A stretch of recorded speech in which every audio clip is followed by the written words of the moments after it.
Jeg må have læst beskrivelsen af den her vandrerute over 50 gange.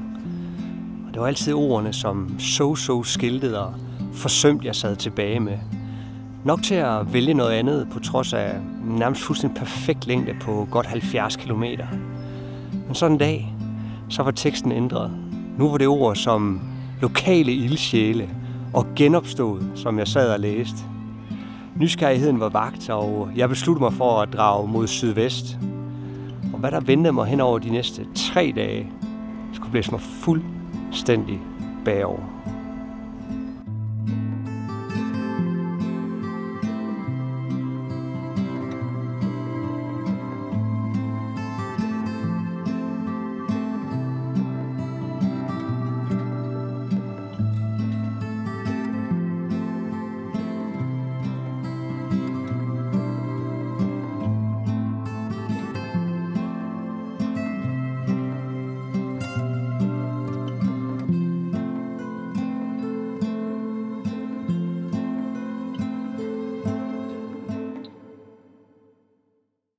Godmorgen.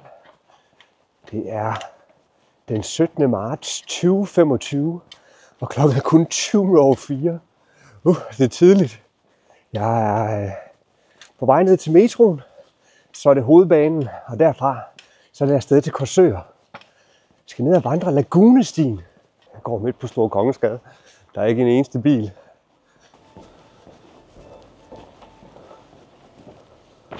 Jeg kom ikke til Nytorv.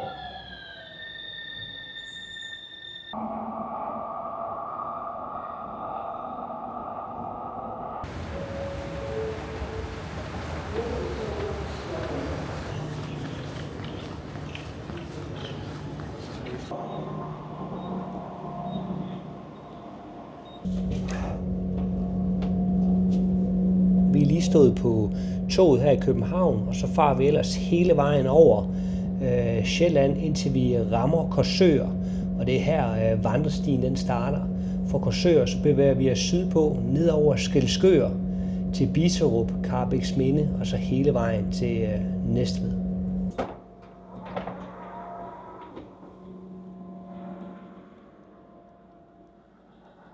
Så er jeg ankommet til Korsør, og Lagunestien den starter lige her ved stationen, så vi er sådan set allerede i gang. Og her har vi den første pæl. De næste 3 dage over cirka 70 kilometer er det lige præcis de pæle, vi skal følge. Vejrudsigten for de næste 3 dage er fuldstændig gylden. Og høj solskin, 4-5 grader, ikke særlig meget vind. Og lige her nu, hvor klokken den er 6 om morgenen, der er faktisk minus 1 grad lige nu. Vanvittigt flot. Der står et rådyr over på marken. Lige der. 150 meter foran mig.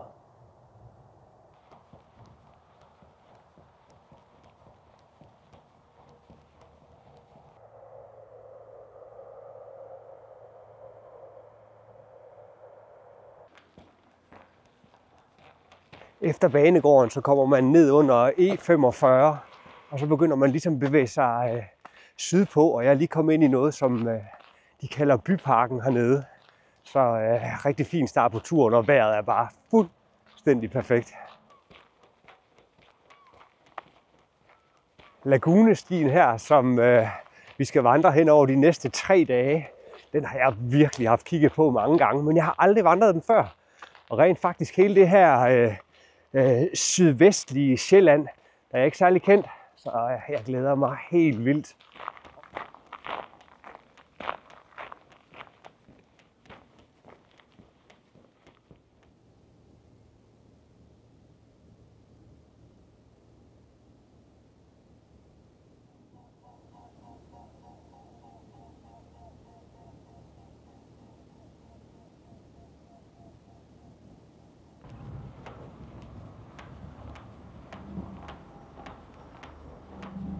Jeg synes tit, man oplever, at vandrestierne ikke er sådan super godt markeret ind igennem byerne. Men det er overhovedet ikke tilfældet her med Lagunestien igennem Korsør. Det har bare været fuldstændig perfekt.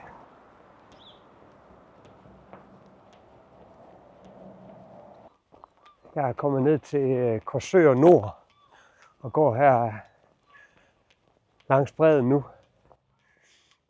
En vanvittig morgen. Jeg tænker også, det er et meget godt tidspunkt lige at sådan fortælle omkring de overordnede tanker omkring de næste par dage. Lagunestien her, den går jo fra Korsør og så hele vejen ned over Sydvestsjælland til Næstved, cirka 70 kilometer. Og min sådan forhåbninger, det er, at jeg i dag vandrer ned omkring Skælskør, finder et sted at sove dernede. Der skulle være på forskellige muligheder, blandt andet noget shelterpladser og noget. Og derfra så vandrer jeg så videre til Bidstrup på dag 2. Det bliver en noget længere tur på omkring 30 kilometer. Igen håber på at finde et eller andet sted, jeg kan enten sove i shelter eller slå mit lille etmandstelt op. Og på dag 3 så er det så videre til Næstved igen omkring 20 kilometer. Så ja, det er sådan de tanker, jeg har gjort mig om de næste par dage.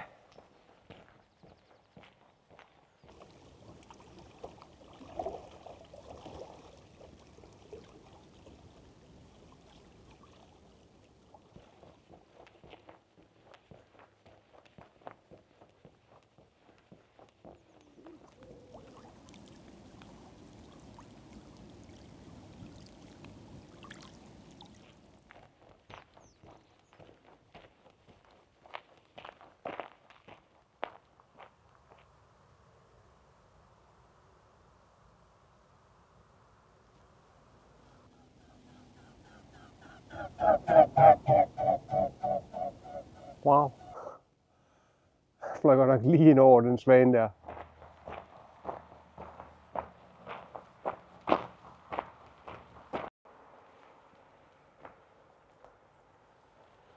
Jeg er nu kommet ind i Korsør Løsskov.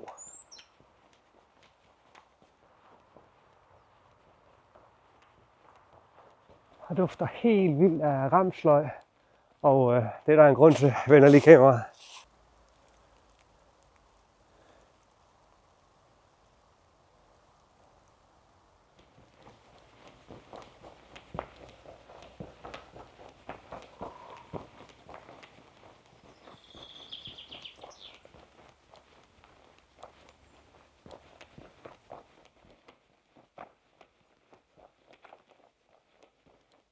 Prøv lige at se det her bøgetræ. Det er fuldstændig som taget ud af et eventyr.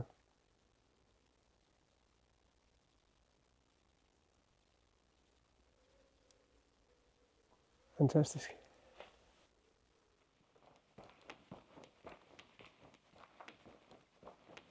Der er sådan et lille moseområde her lige ved siden af stien. Der er stadigvæk is på vandet.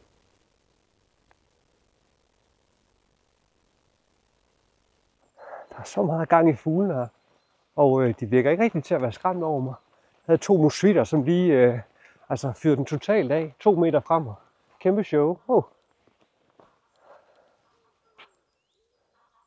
Skal man lige huske at holde øje med skiltene.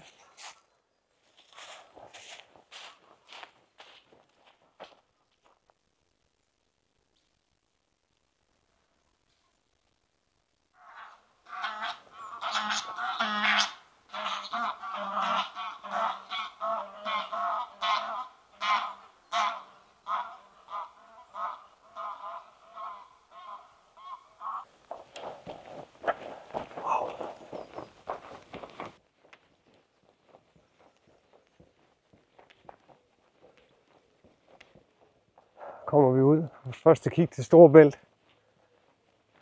Wow.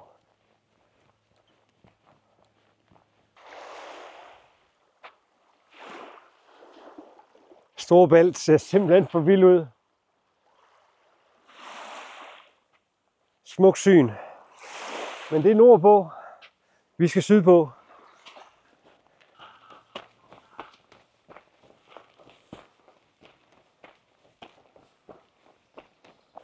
Der kommer sådan nogle små udgange til vandet, som er meget dragende.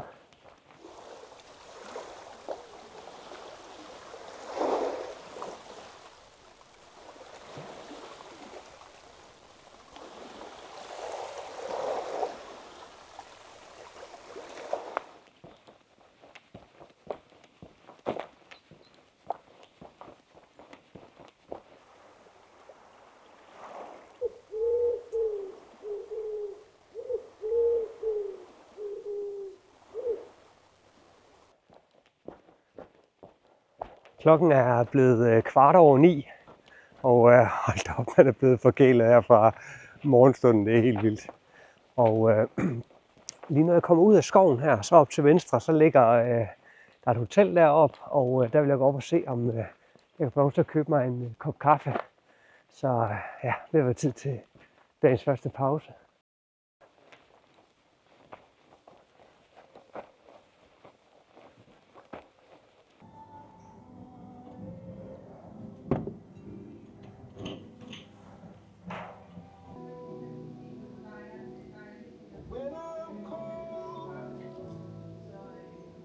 Så er jeg på vej igen efter 2 kopper rigtig god kaffe, og jeg fik også lige chartet mine devices, så det var perfekt. Det er blevet lunt, i hvert fald når man går her i solen. YR siger, at der kun er 4 grader, men det føles som meget mere. Så top 100 handskerne de rød af.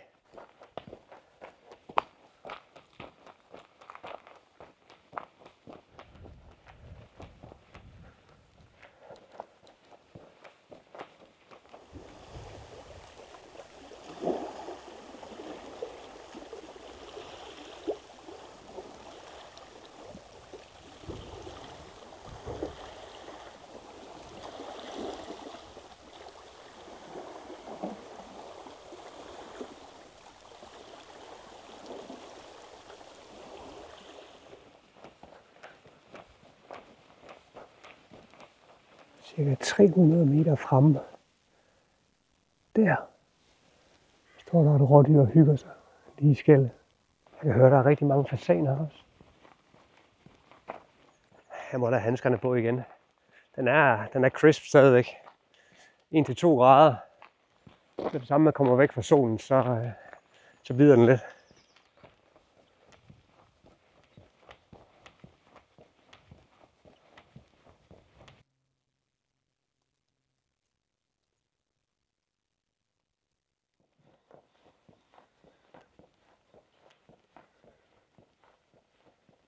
Islandske heste, de passer simpelthen så godt ind i sådan bølgede og bakkede landskaber her.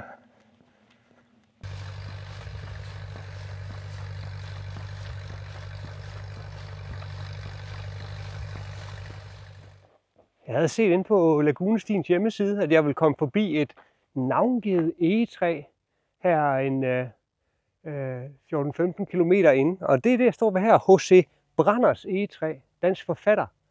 Og det er den tidligere ejer inden for Espe Gods, som ligesom havde ryddet omkring egetræet, så der kunne komme gode udsigter, og det bare kunne få lov til at stå og vokse majestætisk. Det er flot.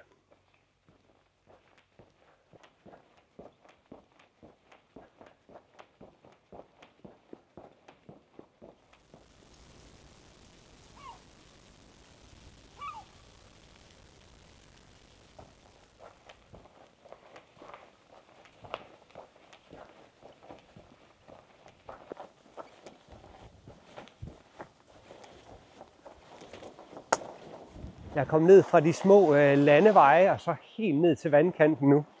Og jeg tror, at vandrestien den går her langs kysten de næste par kilometer. Det er blevet tid til en frokostpause. Jeg har faktisk smurt madpakke. Jeg var oppe klokken 3:30, så jeg var sikker på, at jeg kunne få et eller andet at spise på turen her i dag. Jeg kunne godt fornemme, at det måske var en lille smule øde, og det er jeg rigtig glad for nu.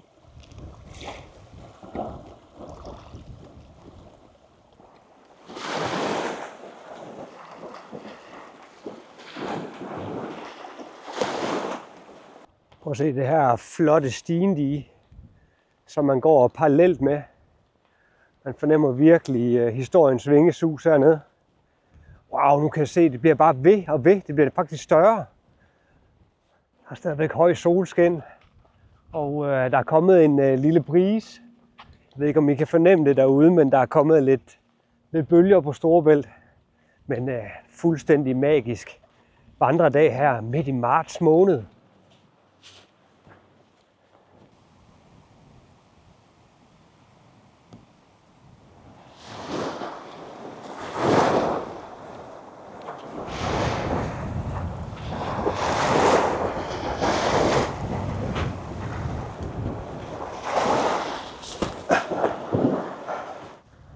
Fuldstændig gennemblødte fødder. Sandet der, hvor jeg skulle springe over og hvor jeg skulle lande, det gav bare efter. Så ja, begge mine sko og sokker er fuldstændig gennemblødt.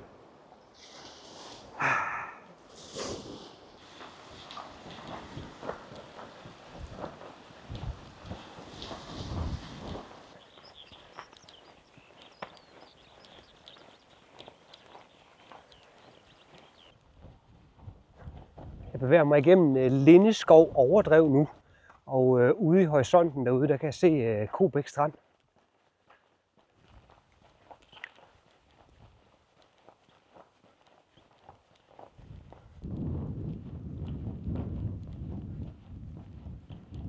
Det ser ud til at have en ret vild badebro her i Kobæk Strand, så dem vil jeg lige vil se.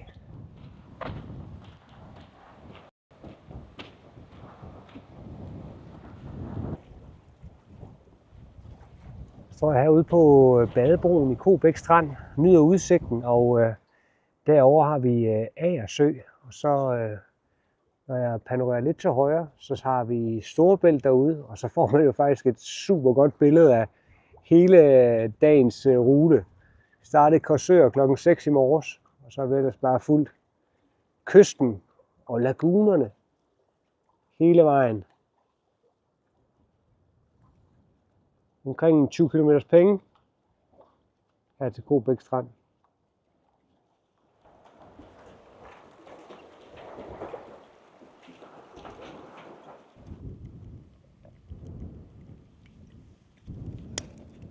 Nå, det var perfekt lige med en lille pause, men jeg kan mærke, at jeg skal heller ikke, jeg skal ikke sidde stille for længe, fordi at, så bliver jeg super kold. Mine fødder og strømper er stadigvæk våde, og det gør ikke rigtig noget, så længe jeg går. Men ja, ikke sidde stille for længe. Og så udnyttede jeg lige, at der var et toilet, der var åben her ved Kobæk Strand, fordi at jeg tror faktisk ikke, at jeg får muligheden for at fylde vand på mere før der, hvor jeg skal sove i nat. Det er godt nok ved en naturskole, men jeg tror, at der er vinterlukket for vandet derude. Så ja, jeg har fyldt 3 liter op. Så burde der både være til frysetørret foder i aften, havregrød og kaffe i morgen tidlig, og til en kop te eller kakao, hvis jeg får lyst til det. Så ja, videre sydpå.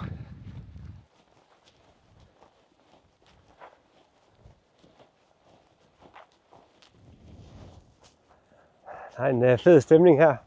Sådan ret råt. Det hedder Vaserbroen, der jeg lige kom fra. Og det er også Vaserbro Naturskole, som jeg håber, at jeg kan lave camp i nat.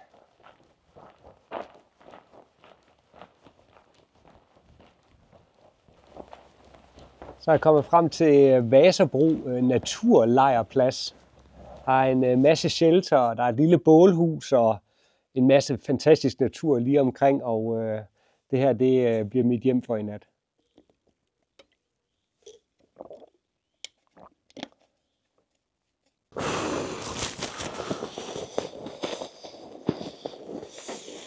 Jeg har skiftet shelter, både i forhold til, at den smule vind, der kom, den kom direkte ind den fra.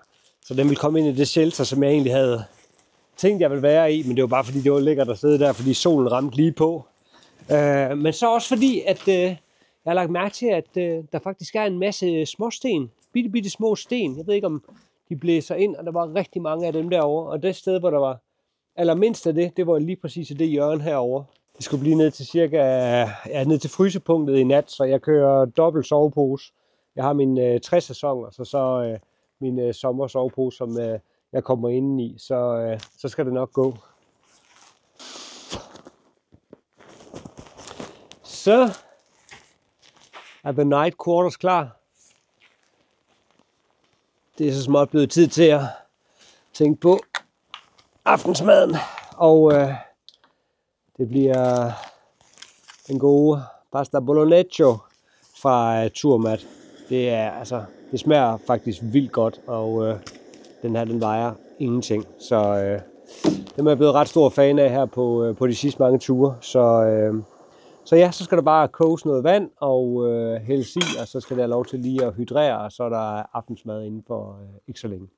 Der rendte lige en fasankok nærmest lige gennem campen. Den står derovre.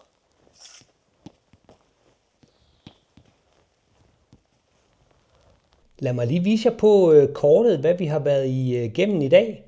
Vi startede jo her i Korsør tidlig i morges, bevægede os igennem byen, ned og fulgtes med nord tilbage mod øst, indtil vi fik mulighed for at komme over vejen og bevæge os ned igennem Korsør skov hernede, det grønne område her. Derfra op og få en kop kaffe på hotellet, og så videre langs kysten hele dagen, indtil vi kom ned til Kobæk Strand, hvor vi så igen bevægede os ind igennem det her naturområde, og nu er vi her ved Naturskolen.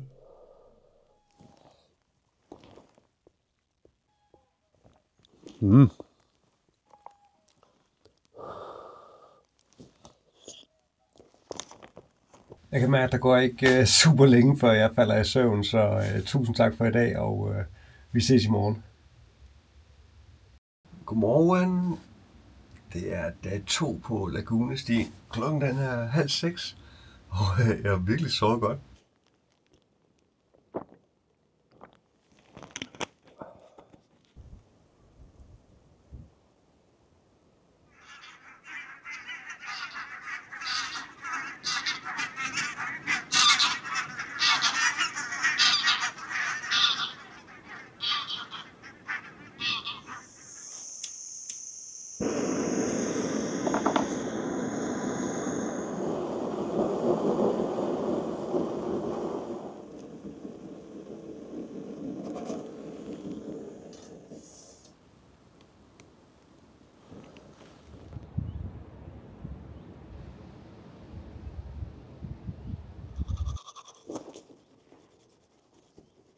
Det er virkelig køligt her til morgen. Det føles i fingrene som om, at det er minusgrader, men der ligger ikke noget rimfrost, så jeg tænker, at det må bare være lige omkring 0. Okay, jeg har tjekket lige YR. Der er faktisk 3 grader, but it feels like -3, som der står med chill factor. Så ja, godt mærke det. Jeg må hellere se at komme i gang.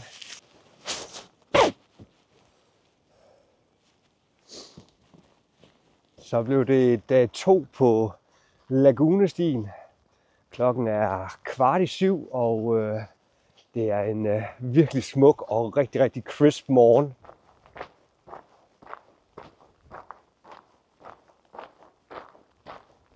Der står et rådyr 250 meter ude på marken derude. Der står helt stille, så jeg ikke kan se den. Jeg talte med en lokal hundelufter i går, og jeg havde lige kort været hernede omkring vandet og kunne se den her UFO-lignende ting, og spurgte ham, om han vidste, hvad det var. Så jamen, der boede simpelthen nogen derude, eller der havde i hvert fald gjort det. Et alternativt tiny house, sådan en UFO på vandet. Jeg er simpelthen kommet til at tage en dåse gas med, som der ikke var ret meget i, og det er ikke så godt, fordi at hele min aftensmad i aften, og igen morgenmad og kaffe og så videre i morgen, det er baseret på, at jeg kan koge vand. Så nu kommer jeg ind til Skælskør her om nogle kilometer, og der er noget Brugsenværk derinde, som åbner klokken 7. Jeg ved simpelthen ikke, om de har dåsegas. Lige derovre, der går 2 rådyr rundt. Der er godt nok mange dyr nede i det område hernede. Det er det helt vildt.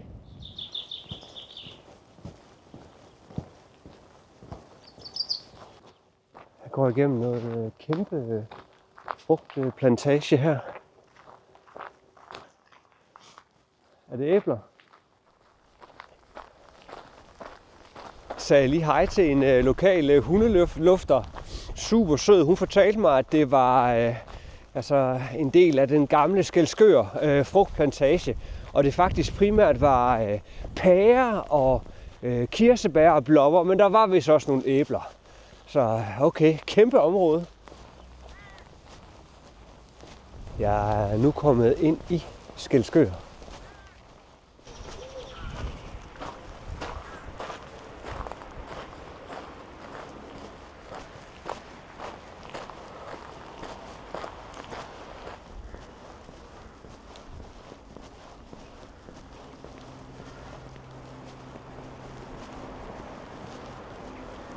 Skælskør virker virkelig til at være en hyggelig by med en masse historie. Og jeg afviger lige en lille smule fra lagunestien nu, som går langs vandet for at komme ind i byen. Jeg skal ind og se, om jeg kan finde mig noget gas, og også gerne en madpakke til i dag. Det er en kæmpe brusen, men det skulle godt nok være vildt, hvis de lige havde dåsegas, ikke? De har ingen gas ved brusen, men til gengæld så har de batterier, sandwich, cola og en kop kaffe. Batterierne, det er til min pandelampe, som er ved at være løbet helt tør, så ja, helt perfekt lige at kunne få fyldt det op. Det bliver sandwich til frokost, sandwich til aftensmad, og så bliver det uden kaffe og grød i morgen tidlig. Og så er jeg tilbage ved vandet og lagunestien.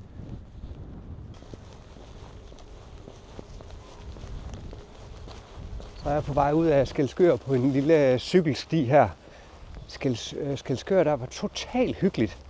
Jeg er i tvivl, om jeg nogensinde har været der før, men dejligt miljø og hjælpsommelige folk og glad for at snakke. Og ja, men var virkelig super fedt sted.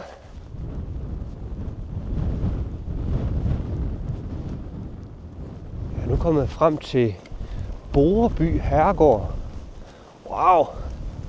Prøv lige at tjekke det her sted.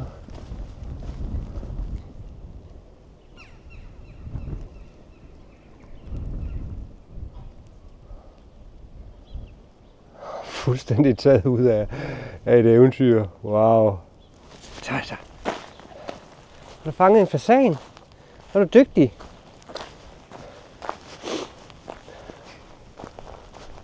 Der står 2 rådyr over på marken. Kan I se dem derovre? 2 stykker.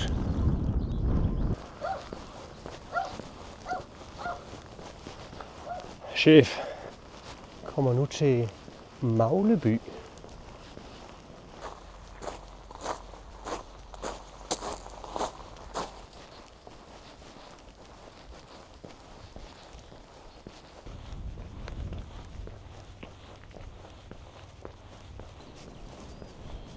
Der er fyldt med godser og herregårde hernede, og jeg er nu kommet til Basnes gods. Det ser også virkelig flot ud. Jeg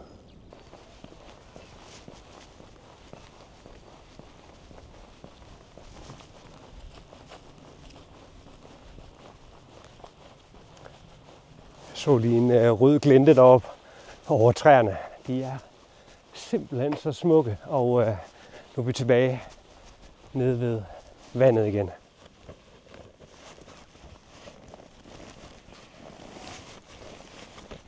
Skoven, jeg er kommet ind i her, hedder Basnes skov. Basnes skov har de her vildt flotte, meget, meget gamle egetræer stående i skel.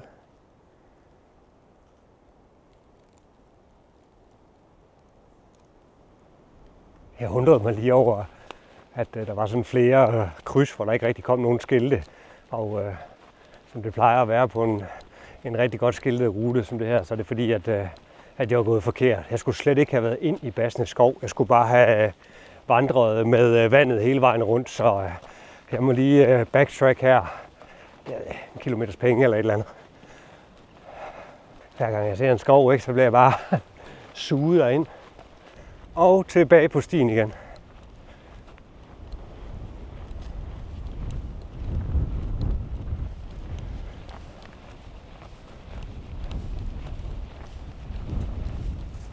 Sandwich fra brusen i Skælskør.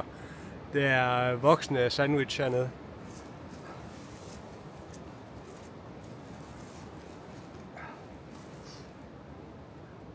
Super god sandwich, og nu videre sydpå langs Basnes Nord.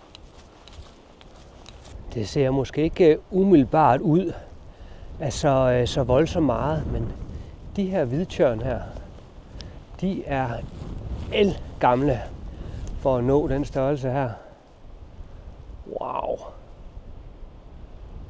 Det ene gamle, smukke, vindbøjet egetræ efter det andet. Og nogle af dem har også fået godt og grundigt besøg af en masse efeu. Altså, så flot. Jeg kommer ingen steder.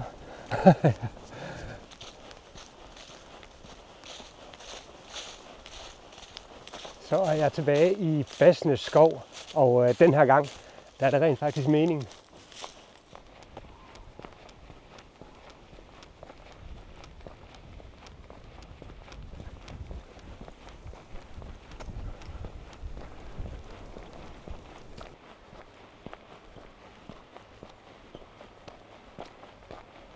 Alle lagunestipælene her er dekoreret med de her super flotte sten her.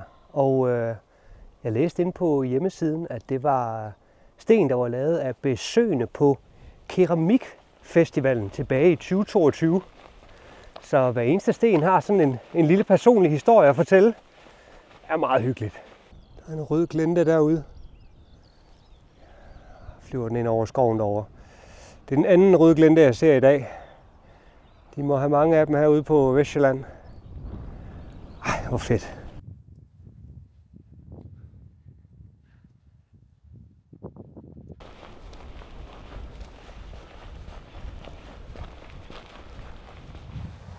Thor, de har ikke set mig.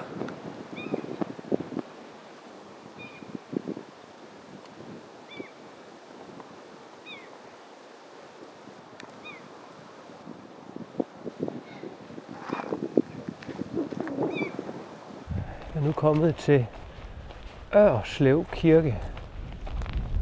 Der står den er fra 1694. I hvert fald tårnet der.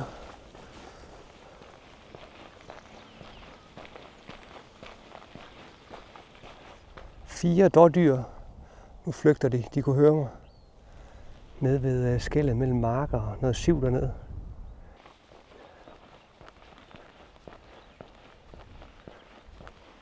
Jeg går og nyder udsigten ud til Holstein Nord herude. Og lige over på den anden side, der ligger Glænø. Så det er fedt det her med, at man kan se så tydeligt over på den anden side af vandet. Det er altid godt kunne lide. Det er sådan både lidt øhavs-vibes og lidt, faktisk også på en eller anden måde lidt Silkeborg-søer over sig. Fordi man altid kunne se over på den anden side. Det kan jeg virkelig godt lide.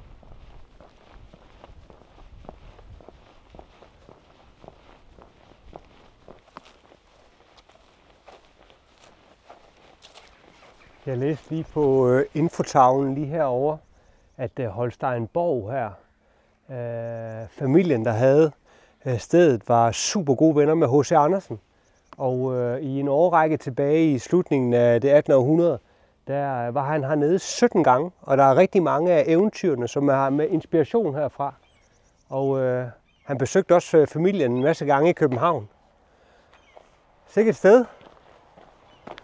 Det her land her, vi bor i, det er bare et stort eventyr. Og det hele det ligger bare lige for fødderne af os. Vi kan bare gå ud og opleve det.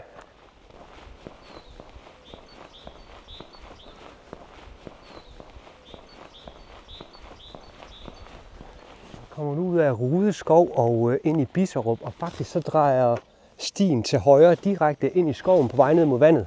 Men jeg vil lige ind og proviantere. Der skulle ligge en dagligbrus lige et par 100 meter fremme herhen.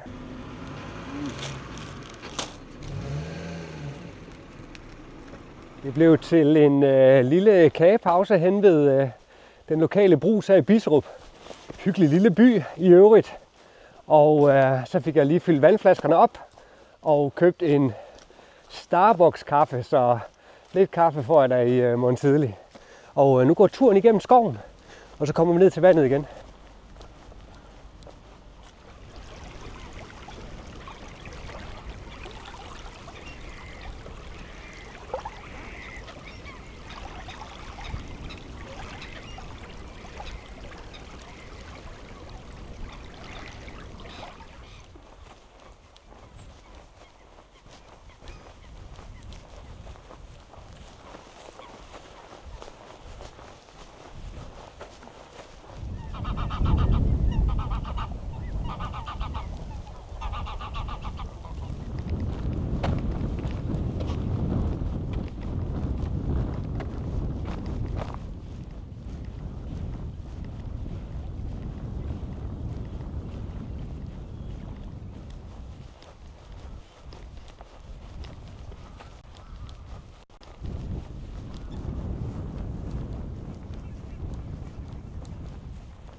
Ikke særlig langt herfra, bare et par kilometer, måske 3, der ligger Christiansholm Plantage.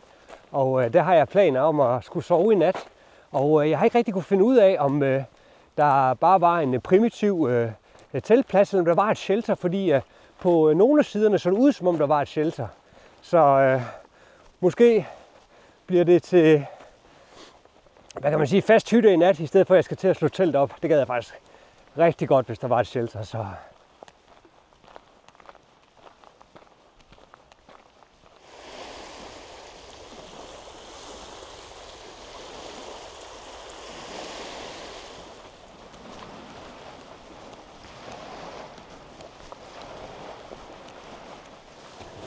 jeg går nu fra stranden og ind i Christiansholms Plantage. Og det er her, jeg skal sove i nat.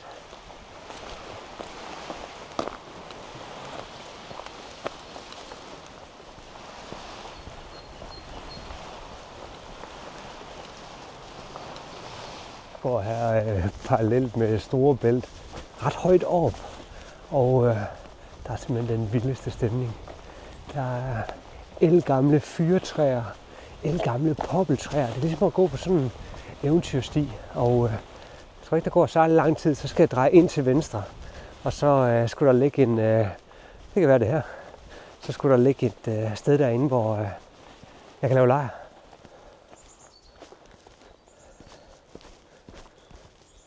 På vej ned ad trappen der, eller lige da jeg var kommet ned, så slog mit kamera tør for strøm, og jeg troede, jeg skulle ned til en lille primitiv teltplads, og skulle til at stå og sætte telt op og så videre, og så kommer jeg bare ned til det her fuldstændig vilde sted med naturskole og bålhytte, som jo ikke bare viser at være en bålhytte, men kunne hjælpe mig også et shelter. Helt ærligt, hvor heldig har jeg lov til at være. Så nu vil jeg bare nyde aftenen her. Ja, fedt. Lad mig lige vise her på kortet dagens vandring. Vi startede jo her lige kort af Skælskør ude ved Naturskolen, ind til byen for provianteret, og der ellers igennem landskabet, tilbage ud til kysten, nede ved Basnes gods hernede, så ud til Basnes skov, langs kysten rundt, ind igennem skoven, og så har vi ellers gået her ved Holstein Nord, kunne kigge over på Glænø, og altså fantastisk tur er i dag, igennem Rude skov, indtil vi lige ramte Bisup hernede, provianteret igen, og så er vi ellers kommet ud i det her lille grønne skovområde, som vi har herude i plantagen, og teltet her er faktisk lige præcis, hvor vi er nu. Jeg hørte lige en ugle. Håber, at jeg kan få den på film, så I kan høre den også. Before I make camp, maybe I'll go a little farther, we'll just see. So far so good with the rain. It is spring. Tusind tak for i dag. Jeg er hoppet i soveposerne, ligger lige og ser lidt vandre-YouTube, men der går ikke lang tid, så falder jeg i søvn, så ja, jeg vil bare lige sige godnat, og vi ses i morgen.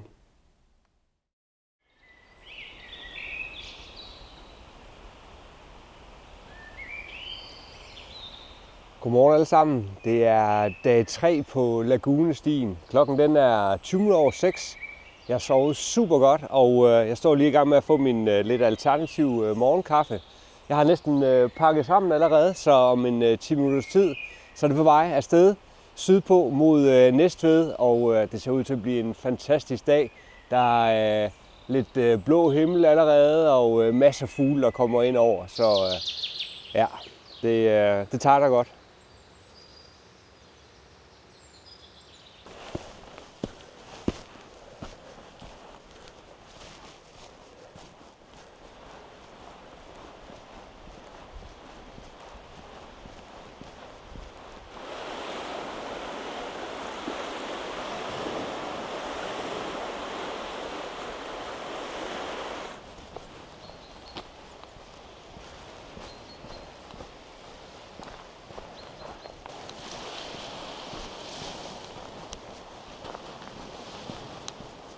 Jeg er lige kommet ud af Christiansholms Plantage, som officielt ligger 59 km inde på ruten. Og det betyder, at vi har cirka en 20-21 km foran os dag på vej ind mod Næstved.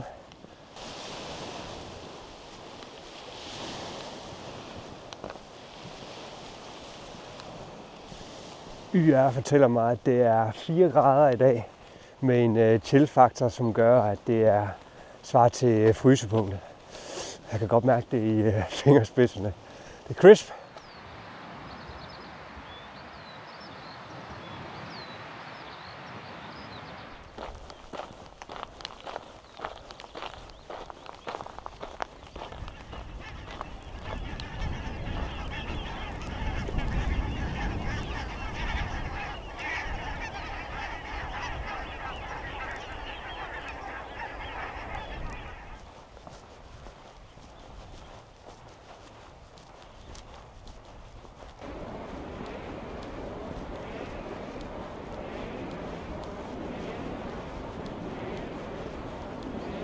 Står her på det højeste punkt og under en vindmølle, så jeg håber, I kan høre mig, men jeg vil simpelthen lige vise jer udsigten her.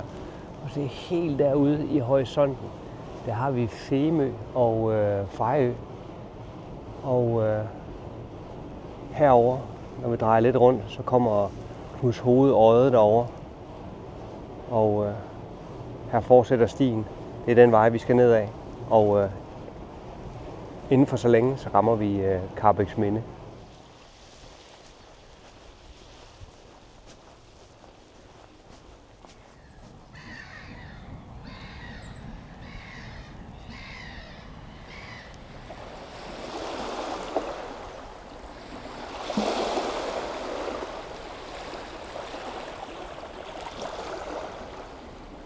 Jeg er nu kommet ind i Karrebækstorp skov. Spætten den trummer. Skovskaden har lige signaleret dens utilfredshed med, at jeg kommer gående her. Og ja.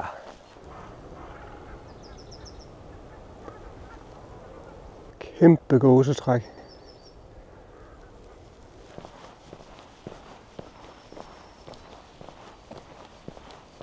Stor flot kravekoloni her. Lige ved udkanten af skoven.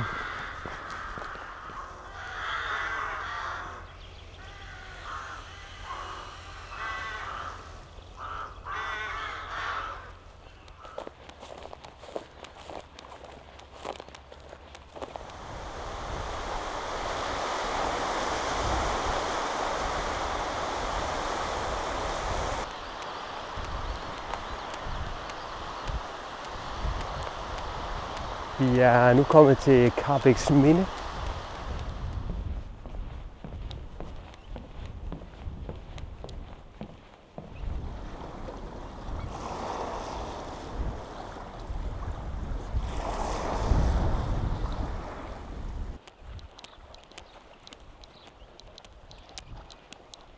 Jeg tager lige en lille detur for ruten over på den anden side af vandet her. Der skulle ligge en bager herovre, hvor jeg kan få ægte morgenkaffe og noget morgenbrød. Så det glæder jeg mig til.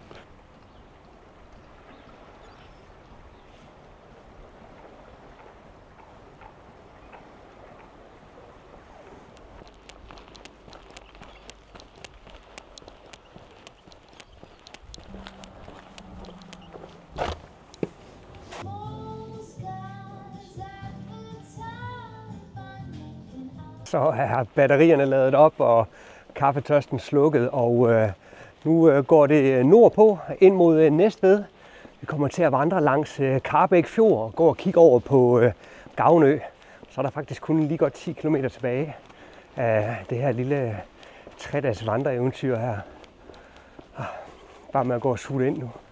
Jeg nærmer mig nu Karrebæk, og kirkeklokkerne ringer.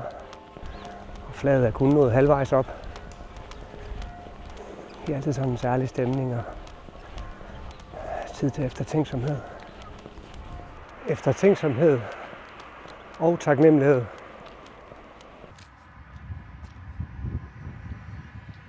Jeg er kommet frem til Næstved Golfklub og prøver lige at tjekke en udsigt, de har ud over deres range. Det er ikke et dårligt sted at stå og træne. Kig til fjorden og Gavnø derovre.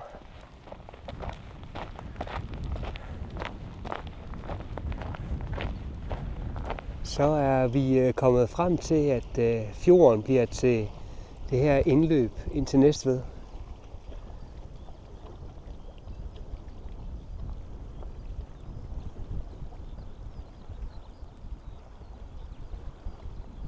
Der er en lille bitte flyveplads derovre. Jeg kan se, at der er en lille etmotors inde i en af hangerne derovre. Modigt. Jeg kommer frem til en shelterplads nu. Wow, det ser ud til at ligge godt det her. Okay, wow. Okay, en første klasse shelterplads. 2 store shelter, dejlig bålpladsen i midten, og så direkte ud til kanalen. Det får sig ikke meget bedre. Her må jeg tilbage til en dag. Der er en, der er på vej ud at flyve. I hvad der for en amatør som mig ligner verdens mindste flyvemaskine. Shit, mand. Der er simpelthen en, der flyver nu. Nej, hvor er det sejt.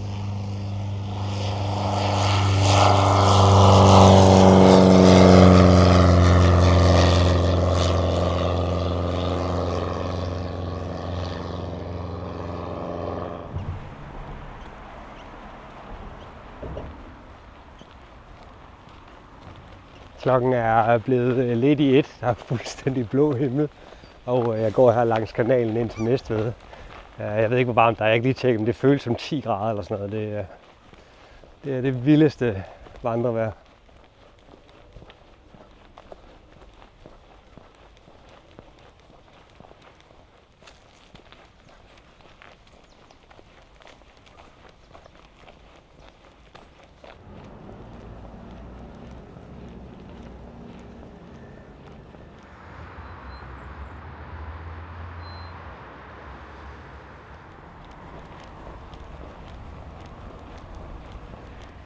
Så er jeg kommet til Næstved, og det betyder også, at vandreturen er slut.